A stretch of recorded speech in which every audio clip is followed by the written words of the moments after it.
Good morning everyone. প্রতিমা লাইফস্টাইলে তোমাদের সকলকে স্বাগত জানাই। এক কাপ চা দিয়ে ভিডিওটা শুরু করলাম। তোমরা সকালে কেমন আছো? যে যেখান থেকে দেখছো আশা করি ভালো আছো, সুস্থ আছো। আমরাও ভালো আছি। এটা আমার ফার্স্ট ব্লগ, ভুল ত্রুটি হলে ক্ষমা করো। ভিডিওটা না টেনে সম্পূর্ণ দেখার অনুরোধ রইল। আশা করি তোমাদের ভালো লাগবে।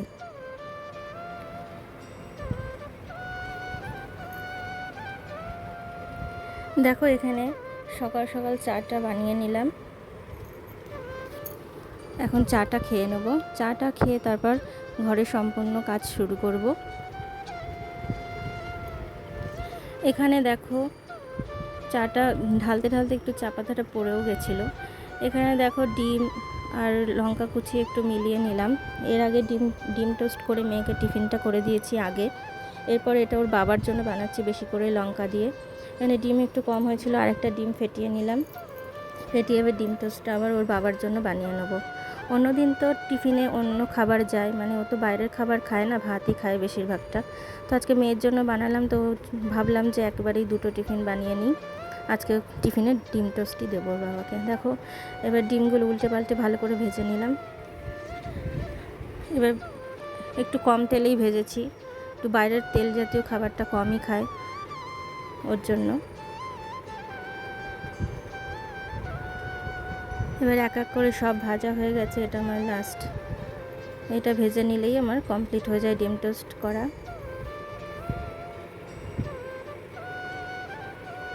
এবার একটু তেলটা কম হওয়ার জন্য পেঁয়াজটা ভাজা হচ্ছিল না, তো এখানে আবার একটুখানি আমি তেল দিয়ে নেবো অল্প করে। এবার দেখো, টিফিন বক্সে ভরেও নিয়েছি। এবার এটা ওর বাবাকে পাঠিয়ে দেবো, দোকানে এটা খেয়ে নেবে। তো দেখো, এই যে গামলায় বাসনগুলো, অনেক বাসন, এক গামলা 2 ঝুড়ি বাসন, এগুলো আমি এবার এক এক করে গুছিয়ে নেব। তার আগে আমি ভাতটা বসিয়ে নেবো। দেখো, চালটা ধুয়ে নিচ্ছি। চালটা পরিষ্কারই আছে। এই যে জল দিয়ে এখন ভালো করে কচলে কচলে আমি ধুয়ে নেব।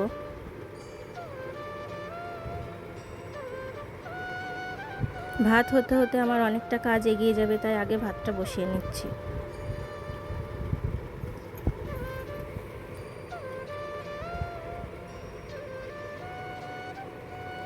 এই যে দেখো, ভালো করে পরিষ্কার করে ধুয়ে নিচ্ছি।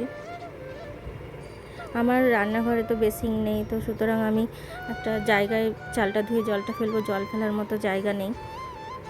তোমরা আশা করি দেখলে বুঝতে পারবে আস্তে আস্তে। এটা আমার প্রথম ব্লগ, তো একদিনেই তো সব দেখতে পাবে না, আস্তে আস্তে সব বুঝতে পারবে। এবার দেখো, যে বাসনগুলো দেখালাম সেগুলো এক এক করে আমি গুছিয়ে নেব। এদিকে ভাতটাও বসিয়ে দিয়েছি, ভাতটা হতে হতে আমার এই বাসনগুলো গোছানো হয়ে যাবে। দেখো, বাসনটা স্পিডে গুছিয়ে নিচ্ছি, তাই নাহলে কিন্তু আমার অনেকটা সময় লেগে গেছে। যে জায়গার জিনিস জায়গায় রেখে দিচ্ছি, হাতা খুন্তি যেখানে থাকে এখানে ঝুলিয়ে দিলাম, আর বাদ বাকি বাসনগুলো এক এক করে সব জায়গায় জায়গায় গুছিয়ে নিচ্ছি। এরকম স্পিডে কাজ হয়ে গেলে কত ভালো হতো না, এক নিমেষে অনেক কাজ করা যেত। কিন্তু বন্ধুরা, সেটা তো সম্ভব নয়। তো এভাবেই করতে হবে। ভিডিওতে অল্প সময় দেখা যায় ঠিকই, যেহেতু স্পিডটা বাড়িয়ে দিয়েছি। আস্তে আস্তে করতে গেলে অনেক সময় লেগে যায়। এটা আমার একার নয়, সবার ক্ষেত্রেই। তো দেখো, এক ঝুড়ি বাসন গোছানো হয়ে গেলে এবার এই গামলার বাসনগুলো আমি এক এক করে রেখে দেবো। যেমন গামলা, প্লেটের জায়গায় প্লেট, থালার জায়গায় থালা, এইভাবে সাজিয়ে নিচ্ছি। তাহলে গুছিয়ে নিলে কী হয়, রান্নাঘরটা পুরো পরিষ্কার হয়ে যায়। নাহলে মেঝের মধ্যে থাকে, জায়গাটাও অসুবিধা হয়ে যায়। আমার রান্নাঘরটা তো একটু ছোট, তো এখনও কিছু করতে পারিনি। মানে রান্নাঘর অনুযায়ী আমার বাসনটা একটু বেশি, তো তার জন্য আগে গুছিয়ে নিচ্ছি, তাতে একটু কাজ করতে সুবিধা হবে। তাহলে জায়গা থেকে খুঁজে পাবো। আর গামলার ভিতর থাকলে কি হয়, এটা পাই তো ওইটা পাই না, এটা খোঁজাখুঁজি করতে হয়। আর এইভাবে গুছিয়ে নিলে তাহলে কি হয়, জায়গা থাকে, যখন যেটা লাগে সেটা বের করে নিতে পারি। তো দেখো, আস্তে আস্তে সব আমি গুছিয়ে নিচ্ছি। সকাল থেকে উঠে একটু মানে সময়ই পাই না বসার, এক নিমেষে এক নিঃশ্বাসে কাজ করতে হয়, নাহলে সময়ের কাজ সময় করতে পারবো না, দেরি হয়ে যাবে। তো দেখো, এবার বাসনটা সবই গোছানো হয়ে গেল। বাসন গোছাতে গোছাতে দেখি আমার ভাতও ফুটে গেছে।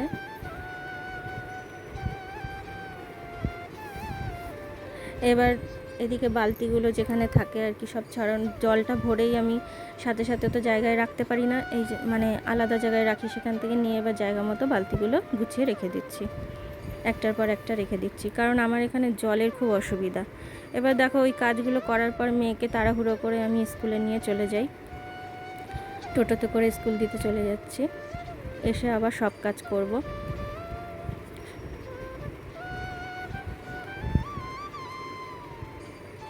এই যে দেখো মাছটা ভাজা বসিয়ে দিয়েছি, এটা হচ্ছে জ্যান্ত মাগুর মাছ, মাছটা ভেজে নিচ্ছি।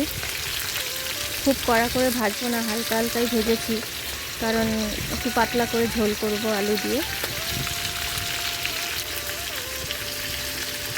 এবার মাছটা ভাজাও হয়ে গেছে, এবার আমি মাছটা তুলে নিচ্ছি এক এক করে।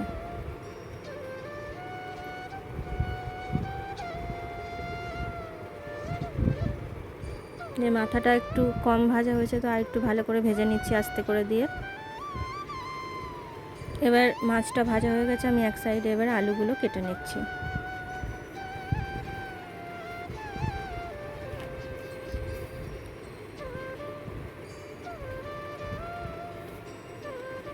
ভেবেছিলাম মেয়েকে এই মাগুর মাছের ঝোলটা রান্না করে দেবো, ওই স্কুলে খেয়ে যাবে, কিন্তু আমি টাইম মতন করতে পারিনি, তো স্কুল দিয়ে চলে এসেছি, আসার পরে এই রান্নাটা আমি বসাচ্ছি। এবার দেখো আমি আদা ছুলে নিচ্ছি, এই তরকারিটায় আমি আদা জিরে আর লঙ্কা বাটা দিয়েই করব। আদাটা ছুলে নিচ্ছি।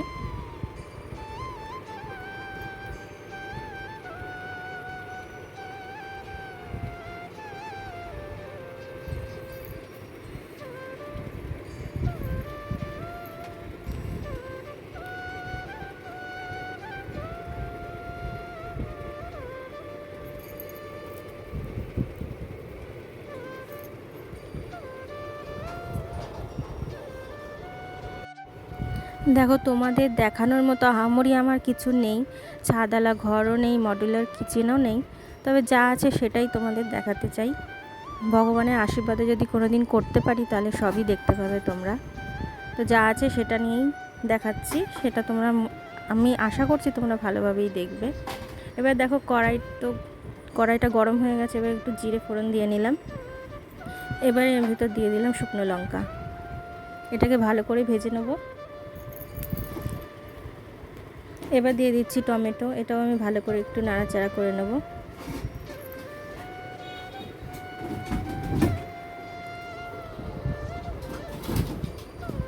এবার টমেটোটা একটু ভাজা ভাজা হয়ে আসলে এবার আলুগুলো দিয়ে দেবো। আলুগুলো আগেই ধুয়ে নিয়েছি, এর মধ্যে একটু নুনও ফেলে দিলাম যাতে তাড়াতাড়ি টমেটোটা গলে যায়।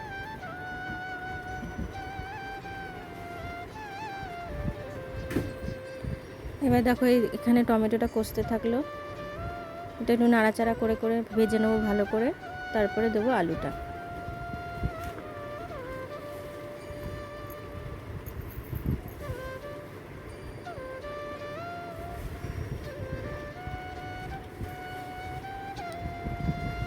এই যে দেখো আদা লঙ্কা আমি বেছে নিয়েছি, এবার এটা বেটে নেবো। এর মধ্যে জিরে দেবো না, কারণ জিরের গুঁড়ো করা আছে আগে থেকে, জিরের গুঁড়োটা আমি করে রাখি যাতে রান্নার সময় দিয়ে নিতে পারি। এই যে আলুটা দিয়ে নিলাম, আলুটা দিয়ে এবার ভালো করে কষে নেবো। এবার এটা আলুটা কষতে কষতে আমি ওদিকে মশলাটা তৈরি করে নেবো, আর দিয়ে দিলাম পরিমাণ মতো নুন, এবার দিয়ে নিচ্ছি হলুদ। এটা দিয়ে এবার ভালো করে কষতে থাকুক, মশলাটা আমি করে ফেলি। দিয়ে দিলাম জিরের গুঁড়ো, আমি আগেই বললাম জিরের গুঁড়োটা আগে করে রেখেছি, কড়াই থাকে, দিয়ে নিলাম।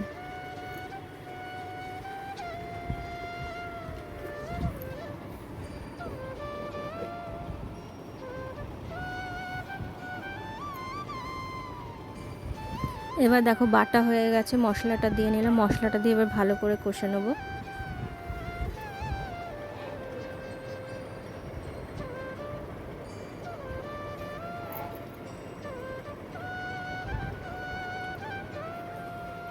এবার যতক্ষণে এটা আলুটা কষতে থাকবে আমি এই সাইডটা একটু পরিষ্কার করে নেব, কারণ জায়গাটা খুবই কম, একটুখানি জায়গার মধ্যে কাজ করতে হয়। ওপাশে মানে অনেকগুলো জিনিস রাখা রয়েছে, তো একটুখানি জায়গা, তো এটা পরিষ্কার করে নিচ্ছি, জায়গার জিনিস জায়গায় রেখে দিলাম। এবার এই আদার খোসা লঙ্কার বোটে সব ছিল, এগুলো এখানটা একটু নেতা দিয়ে পরিষ্কার করে নিচ্ছি।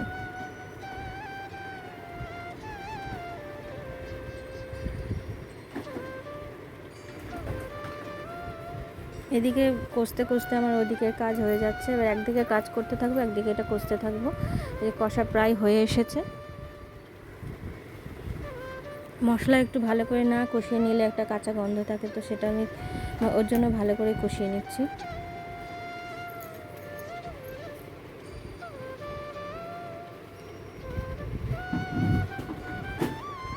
এবার দেখো কষা হয়ে গেছে, এবার জল দিয়ে নিচ্ছি। একটু বেশি করে জল দেবো, কারণ পাতলা ঝোল করব, জ্যান্ত মাছের ঝোলটাই ভালো লাগে।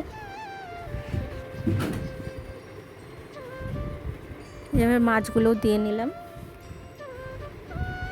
মাছটা দিয়ে এবার একটা ঢাকা দিয়ে দেবো, তাড়াতাড়ি ফুটে যাবে। এদিকে দেখো ফুটেও গেছে তরকারিটা। এবার আমি ঢাকনাটা খুলে আস্তে দিয়ে দেবো, যাতে আলুগুলো সেদ্ধ হয়ে যায়। দেখো আমি এখানে কিন্তু কোনো লঙ্কার গুঁড়ো ইউজ করি না, আমি কাঁচা লঙ্কাই খাই, তার জন্য তরকারি কালারটা এরকম ফ্যাকাশেই হয়। তো তাও ভালো, লাল আমার দরকার নেই, যাতে আমরা সুস্থ থাকি সেটাই চেষ্টা করি। এবার দেখো তরকারিটা আস্তে দিয়ে এবার চলে আসলাম ঘরে, কারণ এই কাজগুলো সকালবেলা আমার করা হয় না, কারণ স্কুল দিয়ে আসার তাড়া থাকে, টিফিন করার তাড়া থাকে, নানান কাজ আছে যেগুলো আর দেখানো হয়নি সবটা। তো এবার তরকারিটা হতে হতে আমি বিছানাটা পরিষ্কার করে ফেলবো। এবার নিশ্চিন্তে আস্তে আস্তে করতে পারবো। আমার সকালের ভারী কাজটাই হয়ে গেছে, মেয়েকে স্কুল দিয়ে আসা, তাদের টিফিন তৈরি করা, গুছিয়ে দিয়ে আসা। তো দিয়ে এসে এবার তরকারি বসিয়ে আমি এবার এটা ভালো করে পরিষ্কার করে নেব। এবার দেখো জায়গায় জিনিস জায়গায় রেখে দেবো। পুরো বিছানা কি অবস্থা সেটা তোমরা দেখতে পাচ্ছ, এরকম ছড়িয়েই যায় আমার ঘর। তো এভাবে বিছানাটা একটু গুজে নিচ্ছি। এই পাশটা চাদরটা ওর বাবার শোয়, এই পাশটা তো এখানটা বেশি মানে খুবই খারাপ অবস্থা হয়ে যায় চাদরের, তো সেখানটা গুজে নিলাম। গুজে এবারে এই টুকিটাকি জিনিসগুলো একটা বাক্স আছে, এই বাক্সর ভিতর ঢুকিয়ে দিচ্ছি, যাওয়ার পর এখানে ঝেড়ে নিচ্ছি। একদিকে গোছাবো, একদিকে ঝেড়ে নেবো। এই যে বিস্কুটের কৌটোটার মধ্যে, এর মধ্যে ফাঁকা কৌটো ছিল, মানে আমি প্যাকেট ধরে ধরেই রেখেছিলাম, পুরো ঢালিনি, মানে 2-3 রকমের বিস্কুট তো এক জায়গায় হয়ে যাবে, ওর জন্য প্যাকেটে প্যাকেটে ধরে রেখেছিলাম। এবার খাওয়া হয়ে গেছে, এই প্যাকেটগুলো ফেলে দিয়ে যে করে বিস্কুট আছে এবার কৌটোটা আটকে রেখে দেবো।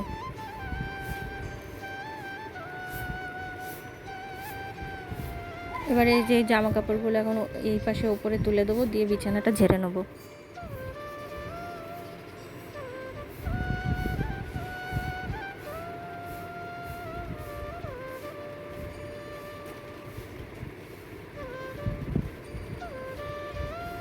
এবার দেখো পুরো পরিষ্কার করে ঝেড়ে নিলাম, ঝেড়ে নিয়ে চলে আসলাম এপাশে জামা কাপড়গুলো গোছাতে। এবার দেখো এক এক করে এই প্যাকেটে ঢুকিয়ে, প্যাকেটে যেগুলো থাকে সেগুলো প্যাকেটে রাখলাম, দিয়ে ঝুড়ির ভিতর ঢুকিয়ে দিলাম, কারণ তাড়াহুড়োর সময়, স্কুল যাওয়ার সময় প্রচুর তাড়াহুড়ো থাকে, এই সময় খুব ছড়িয়ে যায়। তো এসে এগুলো আমি গুছিয়ে নেবো। এখানে দেখো এই যে নাইটি টাইটি যা আছে সব জায়গা মতো রেখে দিচ্ছি আনলাই গুছিয়ে।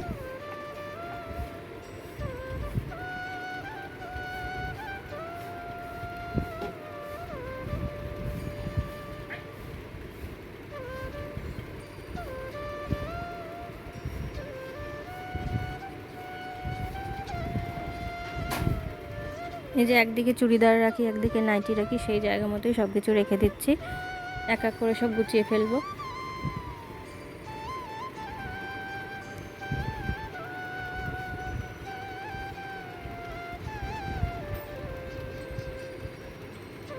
তোমাদের কাছে একটাই অনুরোধ, ভিডিওটা কন্টিনিউ করো, ভালো লাগবে তোমাদের আশা করি।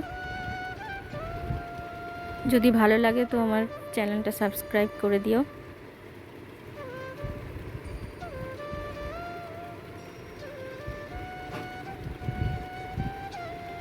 এবার এই গামছাগুলো এই ঝুড়িটার উপরেই রেখে দিচ্ছি, কারণ ওর বাবা এসে আর কিছু খুঁজে পায় না, এটা কোথায় ওটা কোথায় জিজ্ঞাসা করবে, তো ওই জন্য সামনেই রেখে দিলাম, যাতে এসে দেখতে পায় আর নিয়ে নিতে পারে। এবার দেখো এখানে ছোট ছোট জিনিসগুলো এর ভিতরে ঢুকিয়ে রাখি, নাহলে সব হারিয়ে যায়। কারণ কি আমার এই নিচটায় খুব ফাঁকা জায়গা, না দেখলে বুঝতে পারবে না, আসলে ফাঁকা জায়গা তো সব খাটের তলায় পড়ে যায়, ওই জন্য এইভাবেই রেখে দিচ্ছি। আর প্রচণ্ড ইঁদুরের উৎপাত, সব কেটে দেয়, আর কিছু করার নেই। ঘর তো আমার ছোট, সব এভাবেই গুছিয়ে রাখতে হবে, আলনা থেকেও সব কেটে দিচ্ছে। এবার কিছু জিনিস আছে খাটের উপরে রাখি। খাটের যে রেলিং মানে কাঠের যে ইয়েটা আছে ওটার ভিতর রাখলে একটু কমই কাটে, কিন্তু সব তো আর ওটার ভিতর রাখা যাবে না, তার জন্য আলনাতেও রাখতে হচ্ছে, এখানেও রাখতে হচ্ছে। তো ইঁদুরের মন মর্জি, কোথা দিয়ে কাটবে সেই জানে। অনেক কিছু চেষ্টা করেছি ইঁদুরটা মারার জন্য, কিন্তু কিছুতেই কিছু হয় না। এবার দেখো ফাইনাল লুকটা, বিছানাটা কেমন ছিল আর এখন কেমন দেখতে লাগছে। সব গুছিয়ে নিয়েছি পরিষ্কার করে।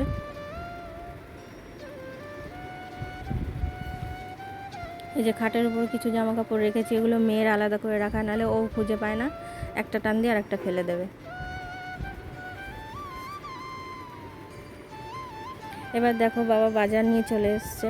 বাজার, আমার শিঙি মাছটা তো রান্না হয়েই গেছে, এই শিঙি বলছি সরি, মাগুর মাছ ছিল ওটা। এই যে শাটিং মাছ আর চিংড়ি মাছটা বেছে নিয়েছি, এবার নুন হলুদ মাখিয়ে নিচ্ছি দুটোতেই। চিংড়ি মাছ মাছতে প্রায় আধ ঘন্টার ওপর লেগে গেছে, তো সেটা তো আর দেখালাম না। এবার সরাসরি রান্নাতে চলে আসলাম। গ্যাসটা জ্বালিয়ে এবার কড়াইটা বসিয়ে নিচ্ছি। দেখো এই পাশেও আমি কিন্তু আমার তাওয়াটা বসিয়ে দিয়েছি, এটাতে আমি মাছটা ভাজবো। তেল দিয়ে নিচ্ছি, তেলটা গরম হতে দিলাম। এবার তেল গরম হয়ে গেছে, এই পাশে কড়াইতে আমি জিরে শুকনো লঙ্কা ফোড়ন দিয়ে নিচ্ছি। ফোড়ন দিয়ে ভালো করে নাড়ি চাড়িয়ে নিলাম। এবার কটা কাঁচা লঙ্কাও দিয়ে দিলাম। এবার দিয়ে নিচ্ছি টমেটোটাও ভালো করে নাড়াচাড়া করে নিচ্ছি।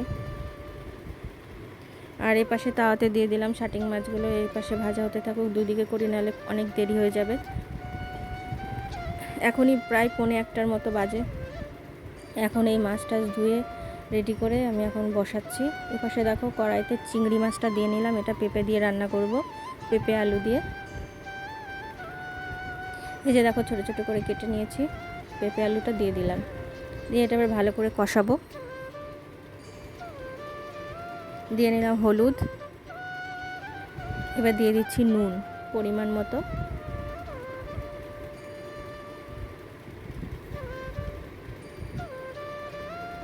এবার দেখো এই পাশে মাছগুলো দিয়েছিলাম, সেগুলো ভাজাও হয়ে গেছে। এই মাছটা একটু অল্প ভাজা হয়েছে, তো ওটা আর একটু পিঠ উল্টো করে দিলাম, আর এই একটা ছিল এটা দিয়ে নিলাম।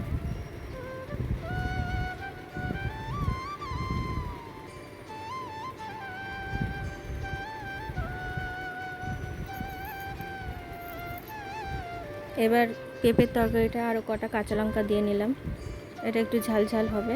এবার ঢাকা দিয়ে দিলাম, এবার আস্তে আস্তে এটা একটু নরম হোক, তারপর নরম হয়ে আমি জল দিয়ে দিয়েছি। ভিডিওটা ভালো লাগলে সাবস্ক্রাইব করতে ভুলো না।